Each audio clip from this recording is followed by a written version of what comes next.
On Triple M, this is Homegrown, Fiona Horne and Jason Staveley with a Hoodoo Gurus double shot for your Sunday night. A perfect introduction to our next guests in the Triple M Homegrown studio. Dave Faulkner, formerly of the Hoodoo Gurus and now of Antenna. Welcome to Triple M. Good evening. Good to see you. And joining us in our Brisbane studio... Chrissy. Another ex-Hoodoo Guru. Yes, another ex-Hoodoo Guru. The divine Chrissy Amphlett. How you doing tonight? Me or Dave? Both of you. I'm fine. Welcome to Triple M's Homegrown. You're here for a completely different reason that most people know you for, and we're talking about the Antenna project, which has got the album Installation out and about at the moment. Dave, tell us, how did this project come together? Kim Salmon and myself have been talking about doing a record together for a few years, and this is it, basically. You know, after the Hoodoo Gurus broke up, I rang him up and said, well, 1998 looks like a lean year for me, calendar-wise. Do you want to do that record? And we got together, and when we were recording, we thought of getting a few people to sing, and one of whom was Chrissy, and she luckily said yes and did a great job. Did you have to hound Chrissy on the phone? Not at all. I just no, because we've met a few times, of course, as Chrissy will tell you, and just rang up and just said, I got this idea, and so she invited me around. We had a coffee, and she liked it, luckily. Is that the true story, Chrissy, or is he making it up for the radio? No, he came around and he sang me the song just to hum, and I said, oh, that sounds good. I liked the lyrics of the song, and then he said, can you sing this high? And I said yes, because I think had you already done the backing track or something? No, we actually just wrote it in that key. We had no choice. Because it's a guitar key. And I said, yes, I can sing. Oh, no, I had to sing it for you, remember? That's right. Do you remember how the look on my face? It was I don't know if I showed, but I was gobsmacked, because it was just like instantly... It was just perfect. Yeah. Because sometimes songs just really suit your voice. So... That's actually what I was going to ask. I was wondering, Dave, if you wrote it with Chrissy in mind, because it is so matched to her vocal range and style and approach. Well, actually, Kim wrote the original, beginning of the song, and I just helped him with it. But no, it was one of those things where we were stuck in that key because it was right for the guitar, and luckily, it was a perfect match. And the song, what was the funniest thing about the song is it's called Divine. I had no thought in my mind that there was any sort of divine sort of connection. It was the divinest of the divine. No, I just really just thought the song would be great for Chrissy. I just woke up one day. Why did you think that, Dave? The attitude of the lyric and the melody too. I just thought I could hear your tone on there. We didn't want some sort of prissy voice that was just very, you know what I mean? You wanted something gutsy and husky. Well, yeah, just something with a bit of, verve and personality. And so how long did it take you both to record it? It was recorded in Sydney, is that correct? Well, we've been working on the album for a few months by the time we got to the vocals, of course, but the actual vocal just took a couple of hours just in Electric Avenue Studios in Sydney. And Chrissy, you're in the musical The Boy from Oz. Was that forgive my ignorance, was that in Sydney at the time of the recording? Yes. So how did you juggle having to be Judy Garland and then just go and be your own beautiful, fabulous self for the afternoon? It was singing? a relief, actually, after being Judy Garland every day.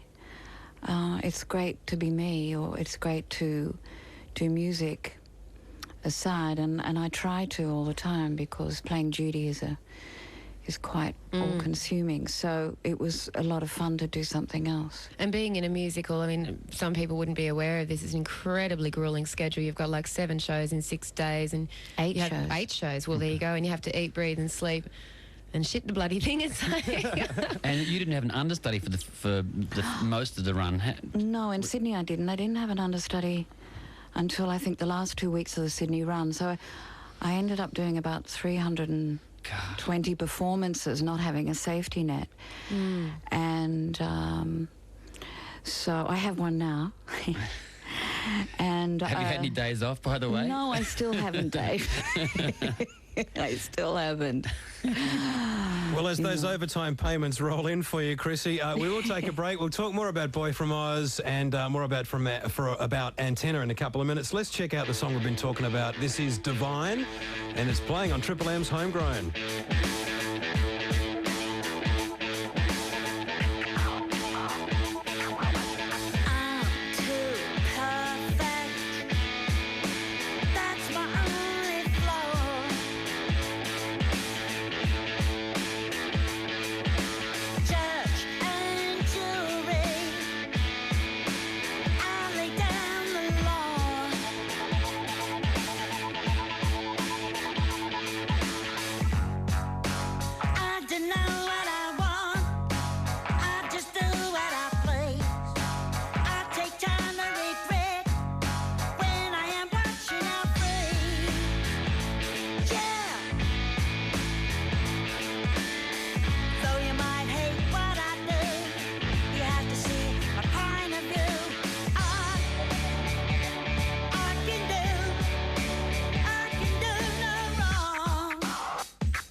supporting new Australian music. This is Homegrown on Triple M.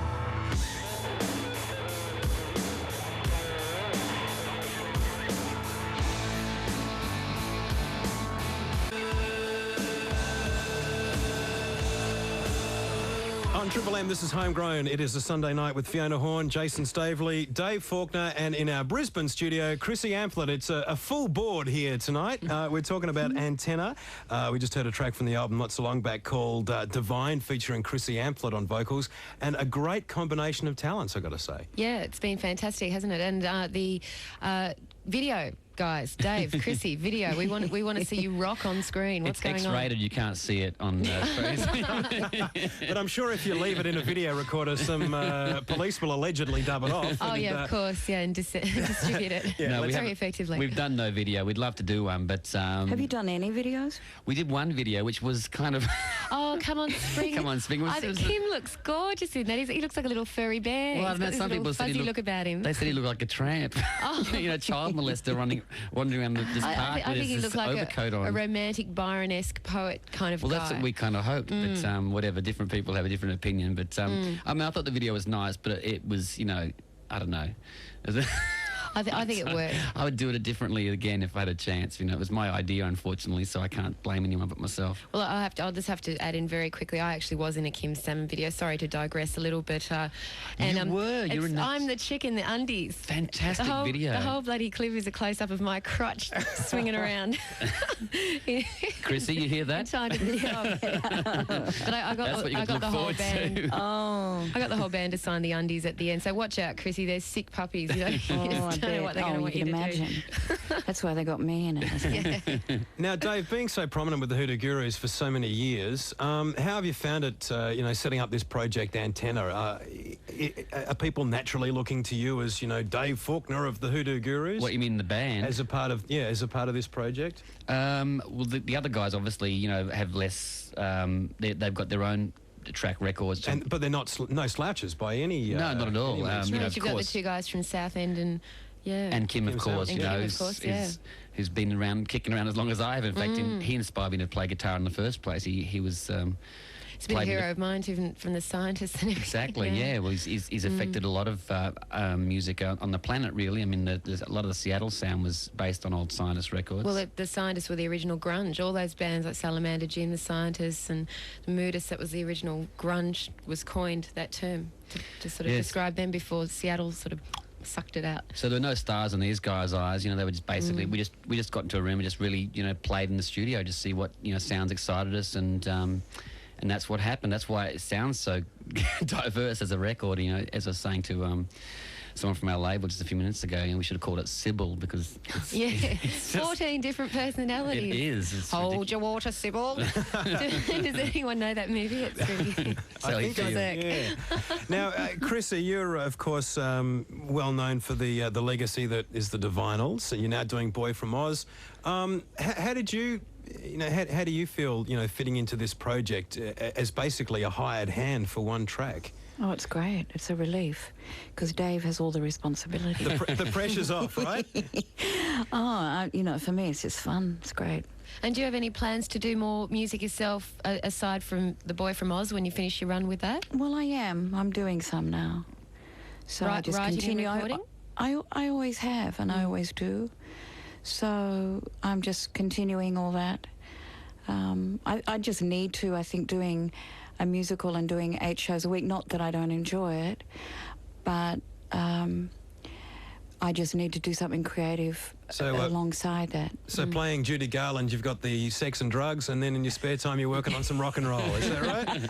That's true, isn't it? So are the Divinals still a going concern, or will we be I don't know. I'd never say never. They're just on hold at the moment. So, but it's people say I'm an ex-Divinal or Divinals are no longer, but coming from me, I would say no, that is not true. Oh, well, that's news. I've been probably one of the people saying ex. I just thought it was for some reason, so I'll correct myself. I mean, I never say never. Right. And also, it's just never. Yeah. Oh, sorry, Chrissy. I was just going to say the thing with the Divinals have such a phenomenal track record, and it's such a, you know, we used the term stalwart the other night on the radio show, didn't we, Jason? Talking about James Ryan. Yeah, stalwart of the industry. That I mean, you guys, you could just keep coming back forever. I mean, every time you seem to have come back with another song, it's always been really great and like another relevant artistic musical statement. So, I mean, yeah, you're one of those bands that can just keep on keeping on, because people will always want to hear you. And I'm not just pissing in your pocket, I mean that. It's too far away for a start. Well, guys, we better leave it there. Chrissy, thank you very much for joining us tonight from Brisbane. Good luck with the rest of the tour around the country with Boy From Oz, and your solo work in whatever form it takes, whether it's Chrissy Amphlett or the Divinals.